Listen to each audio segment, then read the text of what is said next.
paz.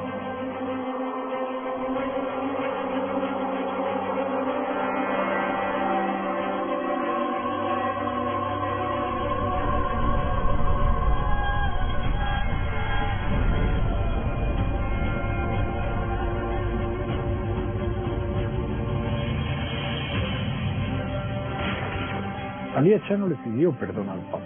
Su tema era: yo quería matar, tú tenías que haber muerto. Explícame el tercer secreto de Fátima.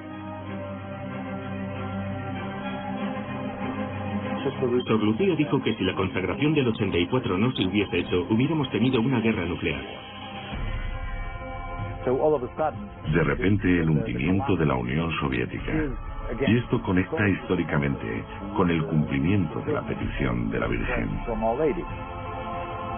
Todo el secreto tiene como objetivo no apenas mostrar el fin del mundo, digamos así, pero mostrar lo que puede acontecer si los hombres continúan a pecar.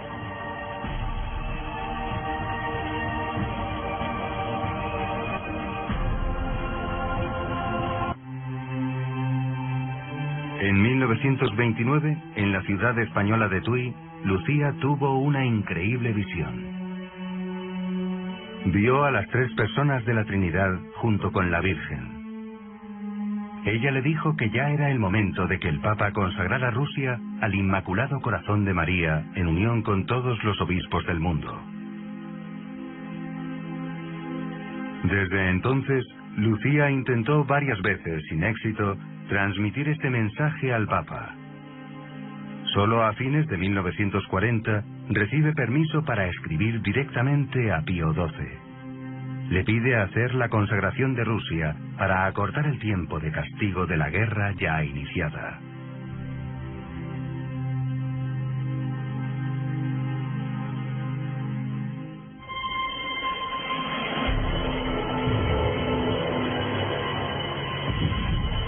La Segunda Guerra Mundial, la más demoledora y sangrienta de la historia, fue un castigo por los pecados de la humanidad, según profetizó la Señora de Fátima en 1917. Aquella profecía incluía un aviso previo, una luz desconocida que enrojeció el cielo en 1938. Nuestra Señora dijo a los pastorcillos: si no rezan, si el mundo no se convierte, vendrá una guerra aún peor. Y hasta aparece una aurora boreal que fue vista aquí en Fátima y se vio en el mundo entero como un reguero de sangre. Yo he conocido testigos de ese día. Al atardecer hubo una aurora boreal, que es como han definido ese ponerse el cielo rojo a la última hora de la tarde y durante varias horas. El anunciado castigo empieza en 1939, después de que dos dictadores ateos, Hitler y Stalin, decidieran repartirse Polonia. Casi toda Europa es arrastrada a la guerra. En 1941, Japón ataca a Estados Unidos. El mundo arde por sus cuatro costados. El Papa, angustiado, recurre a Fátima.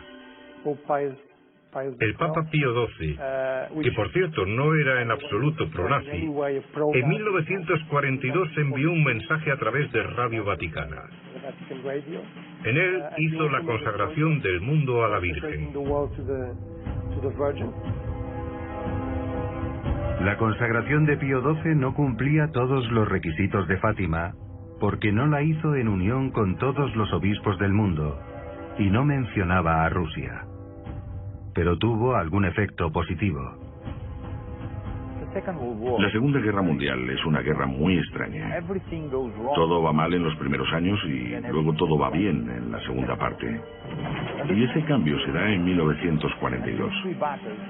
Estas tres batallas, Midway, el Alamein y Stalingrado, cambiaron el curso de la guerra. La Virgen predijo que varias naciones serán aniquiladas. Esto no se cumplió del todo en esa guerra.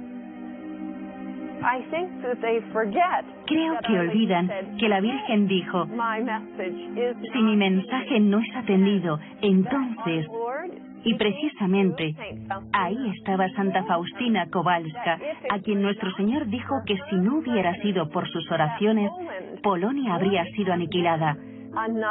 Así que, aparentemente, las oraciones de Santa Faustina bastaron para evitar la aniquilación de Polonia. Si atienden mis deseos, habrá paz, dijo la Virgen de Fátima. ¿Podría, pues, haberse evitado la Segunda Guerra Mundial? Sin duda, la Segunda Guerra Mundial pudo haberse evitado si Pío XI hubiese consagrado Rusia a tiempo. Lucía hizo esta distinción de 3 partes en el Secreto Único de Fátima. Las 2 primeras fueron reveladas a finales de 1941 y fue criticada por eso. ¿Por qué lo dices ahora? Ella contestó: nadie me preguntó. Se sabía que existía un secreto, pero el obispo no me preguntó por él. Portugal se salvó de esa terrible guerra. Los portugueses lo atribuyen a la consagración de su país a la Virgen de Fátima. Y en agradecimiento levantaron este gran monumento al Sagrado Corazón.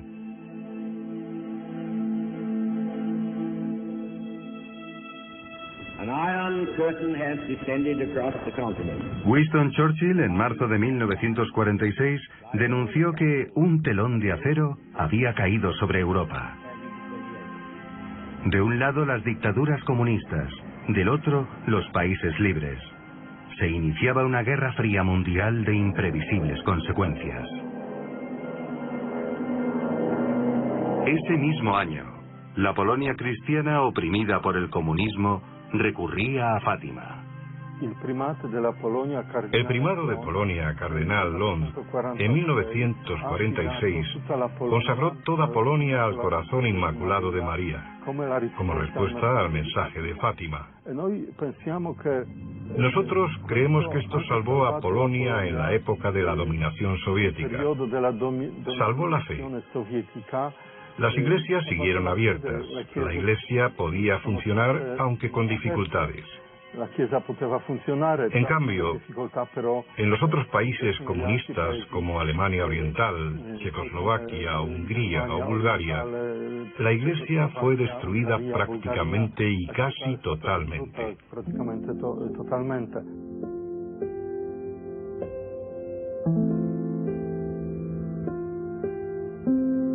En esa dura época de posguerra, la devoción de Fátima se propagó. La Virgen Peregrina fue recibida en los 5 continentes entre 1947 y 1951. La peregrinación de las maravillas tuvo un impacto tremendo en Italia. Esa peregrinación llegó a San Giovanni Rotondo, donde el Padre Pío estaba muy grave. La estatua de la Virgen se quedó allí un par de días, y cuando ya se la llevaban en helicóptero, el Padre Pío se asomó a la ventana, sacó el pañuelo y dijo: Virgencita, ¿ya te vas y me dejas enfermo? ¿No me curas? Y el helicóptero que llevaba la imagen parecía que iba a caer, y de pronto el Padre Pío sintió algo inexplicable.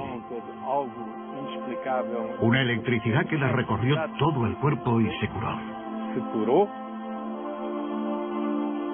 Se atribuyeron a la Virgen milagros en favor de países enteros, como la insólita retirada de las tropas soviéticas de ocupación de Austria en 1955.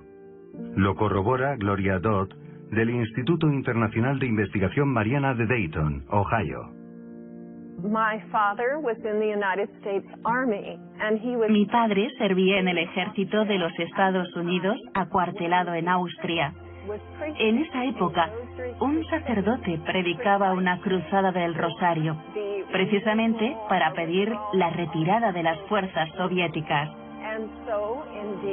Yo pienso que Nuestra Señora de Fátima influyó mucho para conseguirlo. Y los húngaros imaginaron que podrían conseguir lo mismo. Pero ellos no hicieron aquellas procesiones del Rosario.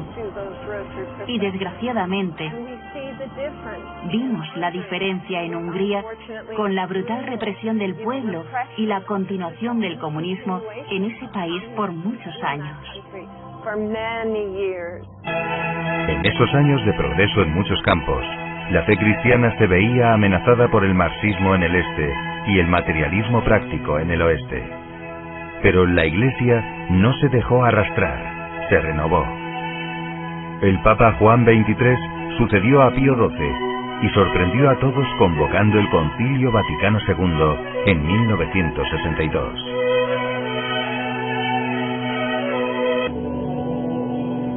El primado de Polonia, cardenal Wyszynski, cree que es la ocasión de consagrar Rusia a la Virgen con todos los obispos reunidos en el concilio, y se lo pide al Papa.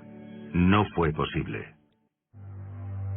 Mientras el concilio debate, en 1963 el mundo está al borde de un cataclismo nuclear. Se evitó en el último minuto. La Virgen había pedido rezar por la paz del mundo, y con razón. Durante la Guerra Fría teníamos un auténtico miedo y peligro de otra guerra mundial. Tuvimos la crisis de los misiles de Cuba. Creo que se lo podríamos agradecer a Nuestra Señora de Fátima. Yo creo que se nos ha olvidado un poco, a personas que hemos vivido todo eso, aquellas 3 siglas MA, de Mutual Assured Destruction. De si tú tiras un misil nuclear, seré destruido. Los dos seremos destruidos. Y hay algún film y algún libro sobre ese tema, ¿no? El mundo estaba así. Y los papas, no ya solo Juan Pablo II, pedían oraciones que eso no llegara. Le llamaban equilibrio del terror. Ambos bandos pujaban por aumentar su capacidad de destrucción con frecuentes ensayos nucleares. Hasta 1990 se registraron más de 2000 explosiones atómicas, algunas de ellas 1000 veces más potentes que la bomba de Hiroshima, que mató a 70.000 japoneses.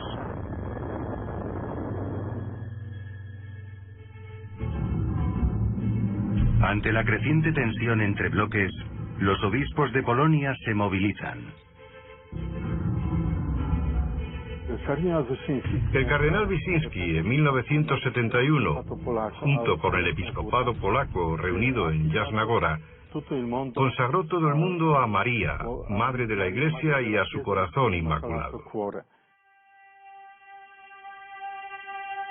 En 1973, el libro del premio Nobel Alexander Solzhenitsyn, El archipiélago Gulag, descubrió al mundo el horror de los campos de internamiento y de castigo soviéticos. Teníamos a 30 millones de personas en el Gulag y el 10% murieron. Y junto con esto, la persecución de los cristianos. Y hay que reconocer que ellos se ofrecieron al amor maternal de la Virgen Santísima para salvar a Rusia, para liberar a esta nación de esta purificación o también castigo. En 1975, el comunismo asoma inesperadamente en la misma patria de Fátima, en Portugal. La revolución empezó en 1974 y era una revolución muy bonita. Era la revolución de los claveles. Así que todo el mundo apoyaba la revolución. Pero de repente el Partido Comunista trató de apoderarse de ella y realmente el Partido Comunista tomó el poder en el verano de 1975. El ejército estaba muy dividido. Una parte de él era realmente comunista y la otra no lo era. Y bueno, al final del verano del 75 pudo haberse desatado una guerra civil. Entonces Lucia pide ayuda a la Virgen y la Virgen le dice: cuando haya 1 millón de familias portuguesas rezando el rosario, la revolución se disolverá. Entonces empiezan a rezar, con lo cual a los pocos días la Virgen le dice a Lucia: ya hay 1 millón de familias portuguesas rezando el rosario. La revolución va a acabar.